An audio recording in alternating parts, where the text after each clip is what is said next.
dose d'économie. Votre dose d'économie. Nicolas Dose, bonjour. Bonjour. Le gaz plus cher à partir du mois de juillet. Alors, une hausse qui sera comprise donc entre 5,5 et 10,4%. Ça, la fourchette est large. Hein. Oui. C'est ce qu'indique la Commission de régulation de l'énergie et GRDF. Alors, pourquoi ? Pourquoi ? C'est pour financer l'entretien du réseau, explique Emmanuelle Wargon, la présidente de la Commission de régulation de l'énergie. Alors, c'est assez surprenant d'imaginer qu'on va avoir une hausse du prix du gaz, alors que sur le marché de gros, le prix a considérablement reculé. Et c'est ce que j'allais vous dire. Enfin, moi, je regarde les courbes qui vont comme ça. Ah, mais on est passé sous 30 euros le mégawattheure produit au gaz. On est monté jusqu'à plus de 240 euros. Le mégawattheure, c'était à l'été 2022. Alors, le prix de marché recule parce que la consommation recule. Et Emmanuelle Wargon dit, la consommation recule, comme la consommation recule, ça va coûter plus cher, parce que moi, derrière, j'ai un réseau, j'ai des tuyaux, j'ai besoin de sous, et donc il va falloir payer plus. On va devoir payer plus cher parce qu'on consomme moins. On va devoir payer plus cher parce qu'on consomme moins. Je comprends l'histoire du réseau, l'entretien, machin. Voilà, mais okay. En fait, si les gens consomment moins, donc la facture payée à la fin du mois est plus faible, donc les recettes de GRDF sont plus faibles. Oui. Et GRDF dit, oui, moi je les ai mes 200 000 km de tuyaux, que les gens consomment beaucoup ou pas beaucoup, il est là le réseau. Vous voulez qu'ils soient en bon état, vous voulez que la sécurité soit assurée.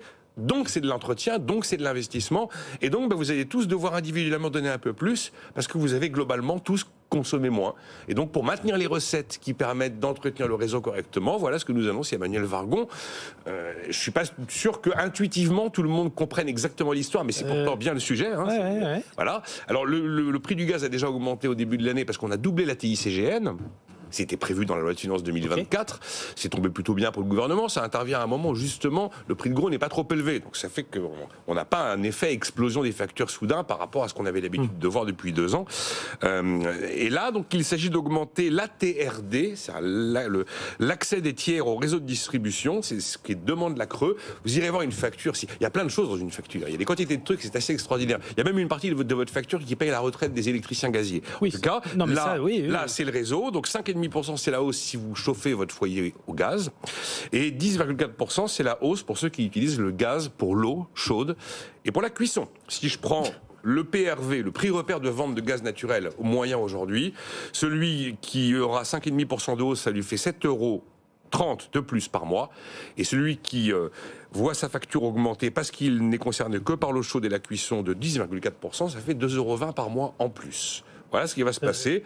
Je rappelle que c'est une note, une demande de la Creux qui, pour voir le jour, doit encore être validée par le Conseil supérieur de l'énergie. Détail, comment on fait la différence entre quelqu'un qui se sert du gaz pour la cuisson et l'eau et les autres ? Je ne suis pas un spécialiste, mais bon, en termes de distribution de gaz, c'est évidemment des informations dont disposent les professionnels, j'imagine. En tout cas, le distinguo est toujours fait comme ça. Alors, il y a un truc phénoménal. Parce que si la consommation continue de baisser, en gros, il va falloir à chaque fois que les prix remontent. Ah mais si on veut garder un truc de fou. Si on veut garder un réseau de tuyaux de gaz de 200 000 km, l'entretenir, maintenir son niveau de sécurité et que la facture individuelle de chaque consommateur baisse, il faut trouver des recettes. Alors effectivement, on pourrait pousser le bouchon un peu plus loin, imaginez qu'il n'y ait plus qu'un seul consommateur de gaz, il paierait à lui tout seul cette fois-ci l'ensemble de l'entretien du réseau. Bon, la consommation a priori est encore attendue en baisse cette année de 9%, mais la réalité c'est que on a politiquement lissé les prix pendant des mois et des mois et des mois avec tous les dispositifs publics qu'on a mis en place. C'est bouclier maintenant, c'est terminé.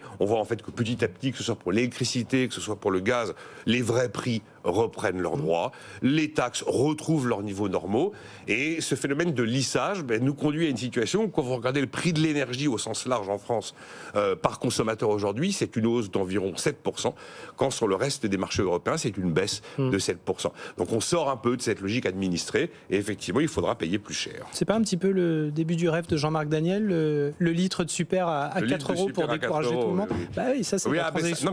Plus effectivement, d'ailleurs, vous avez la logique de signal-prix.